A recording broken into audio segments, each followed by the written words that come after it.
Hello everyone, कैसे हैं आप सब। स्वागत है आपका आपके अपने YouTube channel computer education by Poonam. तो आज हम पढ़ने वाले हैं एमएस वर्ड को बिल्कुल स्टार्टिंग से। ठीक है, एमएस वर्ड यानी कि माइक्रोसॉफ्ट ऑफिस वर्ड की हम बात कर रहे हैं। इसके मोस्ट इम्पोर्टेंट 3 पार्ट होते हैं एमएस ऑफिस के, यानी कि हम बात करें एमएस ऑफिस के 3 मोस्ट इम्पोर्टेंट पार्ट होते हैं। एमएस वर्ड जो कि हमारे सामने फ़िलहाल है, एक होता है एमएस एक्सेल, तीसरा होता है आपका एमएस पावर पॉइंट।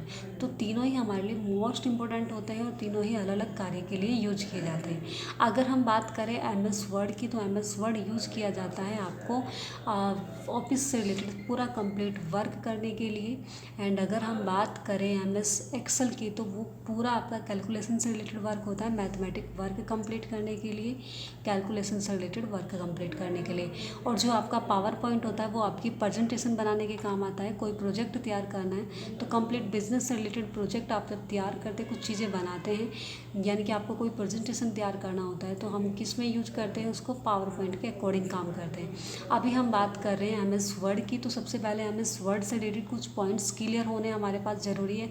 जैसे अगर हम बात करिए, जो लाइन आपको सामने ऊपर दिखाई दे रही है, इसे हम बोलते हैं मेन्यू बार, जिसमें लिखा है home, insert, page layout, reference, ये सब आपके मेन्यू बार कहलाते हैं। एंड इसमें से अगर हम किसी एक चीज़ को ओपन कर देते हैं तो ये सब आपके क्या कहलाते हैं, ये आपके कहलाते हैं टूल्स बार।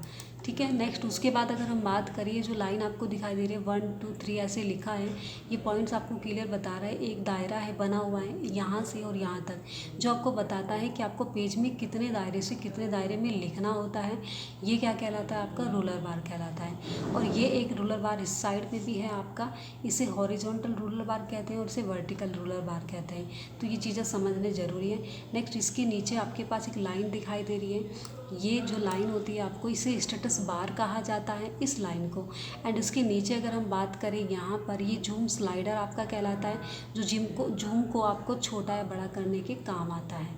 ठीक है, नेक्स्ट अगर हम बात करें, एक लाइन है आपके पास, ये जो पॉइंट है आपके ऊपर लिखा हुआ भी आ रहा है ऑफिस बटन, इसको हम क्या कहते हैं, ऑफिस बटन कहते हैं। जब भी आपको कोई फाइल वगैरह सेव करनी होती है तो हम यहीं पर जाते हैं, ऑफिस बटन पर, यानी कि।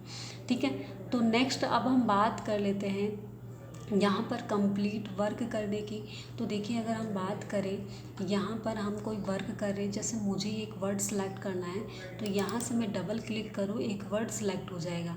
लेकिन अगर मुझे पूरा ही पैराग्राफ सेलेक्ट करना है तो मुझे 3 बार क्लिक करना होगा अपने माउस को, 1 2 3। तो देखिए, हमने क्लिक किया तो ये पूरा ही मैटर आपका एक साथ सेलेक्ट हो गया है। लेकिन ये सिर्फ एक पैराग्राफ के लिए है।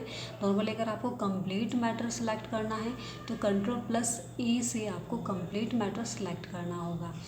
ठीक है, तो नेक्स्ट आगे बढ़ते हैं। जैसे यहाँ पर हमारे सामने कुछ पॉइंट दिखाई दे रहे हैं, जैसे अगर मुझे यहाँ पर क्या चेंज करना है, लैंग्वेज बदलनी है, तो हम पूरे मैटर को सिलेक्ट करके कोई लैंग्वेज चेंज कर सकते हैं। उसके साथ साथ अगर हम बात करें, बी से आपका बोल्ड, थोड़े मोटे वर्ड यूज कर सकते हैं, आई से इटैलिक, थोड़े तिरछे वर्ड ले सकते हैं, यू से हम अंडरलाइन कर सकते हैं। अच्छा, अंडरलाइन में भी हमारे पास बहुत सारे ऑप्शंस हैं, आप जैसे अंडरलाइन मैटर के अकॉर्डिंग देना चाहते हैं वैसे ही आप यहाँ पे दे सकते हैं। इसके साथ साथ अगर हम बात करें, यहाँ पर आता है स्ट्रिक्ट टू लाइन, यानी कि लाइन के मैटर के बिल्कुल बीच में आप लाइन खींच सकते हैं।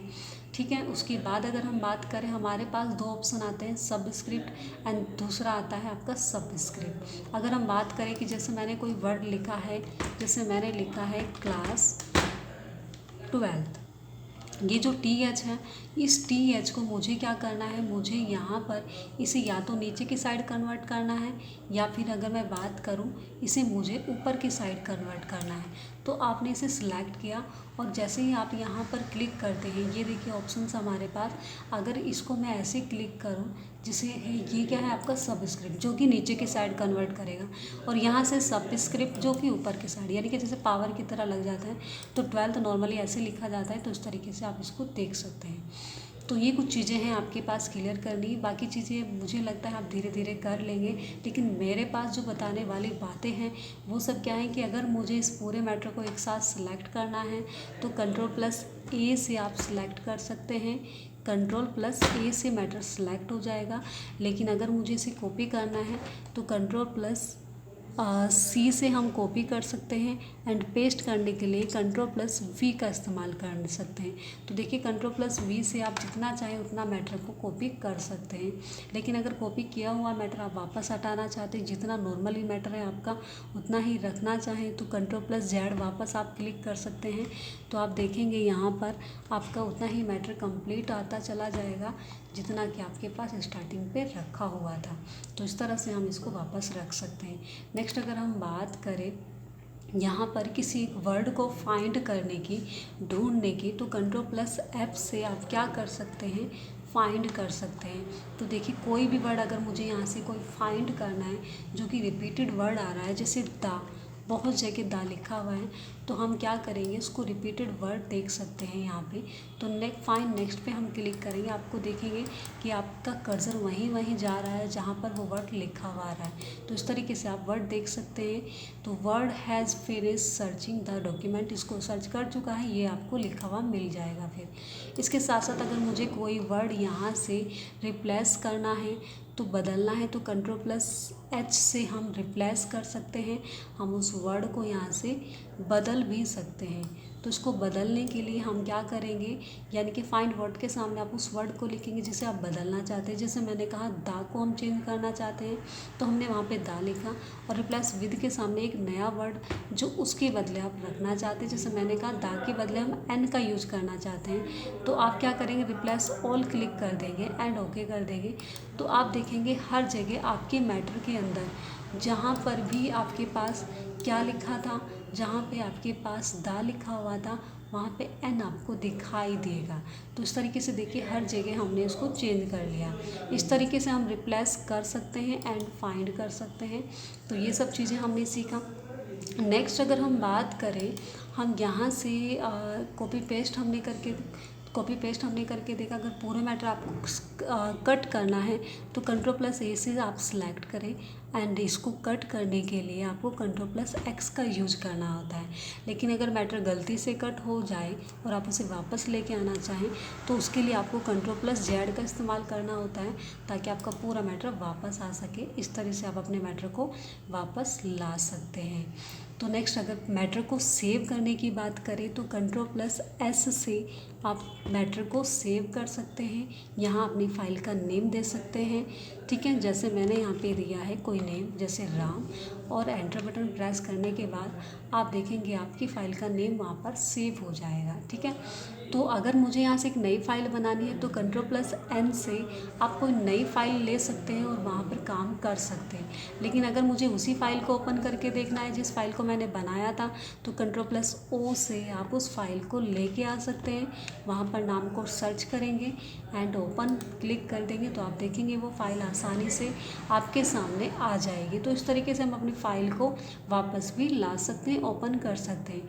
और अगर बात करें इसी फ़ाइल को किसी अन्य नाम से सेव करना, जैसे मैंने कहा इसी फ़ाइल को मुझे दूसरे नाम से भी सेव करना, यानी कि इसी फ़ाइल की मुझे कॉपी करनी है, तो इस फ़ाइल को आपको क्या करना है, आप इसको सेव एज कर सकते हैं। Ctrl+S से कर सकते हैं या फिर डायरेक्टली आप सेव एज पर जाए और यहाँ पर आप इस राम को हटाकर आप यहाँ से किसी अदर नाम में इसको सेव कर सकते हैं। जैसे मैंने यहाँ से शाम लिखा और अब एंटर बटन प्रेस किया तो आपने देखा ये फ़ाइल अब आप शाम के नाम से भी ओपन हो जाएगी और राम के नाम से भी। लेकिन अगर मैं इस फ़ाइल के अंदर एक नया मैटर ऐड करना चाहूँ तो जैसे मैंने एक लाइन यहाँ पर ऐड की है, this is my first file. तो जैसे मैंने कहा ये लाइन मैंने यहाँ पे क्या करा है, इसको मैं एक बार बड़ा कर लेते हैं ना, छोटा आपको दिखाई नहीं दे रहा। तो ये देखिए हमने मैटर का साइज़ बढ़ा दिया। तो देखिए एक लाइन मैंने यहाँ पे ऐड की है और मैं चाहती हूँ ये लाइन इसी के साथ सेव हो जाए। तो मुझे क्या करना होगा, ऐसे ही मैं इसको डायरेक्ट बंद कर दूँ तो ये लाइन इसके अंदर सेव नहीं होगी। लेकिन इसको क्या करना है, आपको वापस Ctrl+S करना है या फिर आप क्या कर सकते हैं, यहाँ से ऑफिस बटन से आप सेव एज पर जाएंगे और यहाँ इस बार आपको नेम नहीं बदलना है, आपको सिर्फ डायरेक्ट एंटर कर देना है। तो अब ये मैटर इसी फाइल में सेव हो जाएगा। ऐसा नहीं होगा कि जैसे अगर आप यहाँ से किसी अन्य फाइल को राम वाले फाइल को ओपन करके देखेंगे तो राम वाली फाइल में सिर्फ ओनली इतना मैटर था, लेकिन हमने साम वाली फाइल में क्या किया है, हमने साम वाली फाइल में ये मैटर सेव कर दिया है। तो इस तरीके से आपको चेंजिंग दिखाई देगी। तो आई होप आपको इस चीज़ें समझ आई होंगी, जो भी मैं सिखाना चाह रही थी, जो बताना चाह रही थी। तो इनको अच्छे से सीखना है, करना करके देखना है आपको। और हाँ, अगर ये वीडियो आपको पसंद आई, आपको कुछ बेनिफिट्स हुआ हो इससे, तो आप इसको like, share and subscribe channel को ज़रूर कर लें। और हाँ, कमेंट्स में बताइएगा ज़रूर कि आपके लिए कितनी बेनिफिट्स रही है, ताकि मैं आगे भी आपको उसी तरीके की वीडियो आपको अप्लाई या प्रोवाइड कर सकूँ। ठीक है, तो अभी के लिए फ़िलहाल इतना ही। नेक्स्ट वीडियो में मिलते हैं किसी अच्छे टॉपिक के साथ। Thanks for watching.